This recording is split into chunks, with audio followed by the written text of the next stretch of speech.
நம்ம என்ன நினைக்கிறோம்னா, இதை என்னால மேற்கொள்ள முடியாது. I cannot overcome sin in my life. Or sure it will stick with me until the rest of my life. But no. Paul says, fight against the sin. Amen.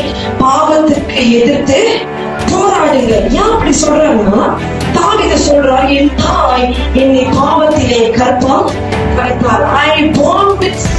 David says, it is in me.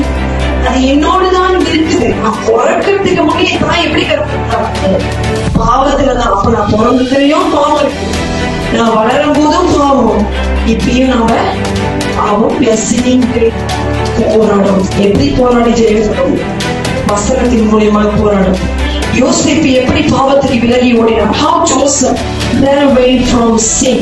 எப்படி ஓடினார்?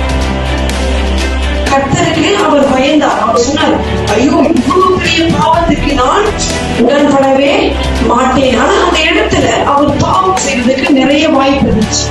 யாருமே அந்த இடத்துல இல்ல, யாருமே பார்க்க மாட்டாங்க. அவர் செஞ்சாலும் யாருக்குமே தெரியாது. Although the sins might be hidden, but yet Joseph chose to run away. Amen. யோசேப்பை போல நீங்களும் நானும் பாவத்துக்கு விலகி ஓட வேண்டும், எதிர்த்து போராட வேண்டும்.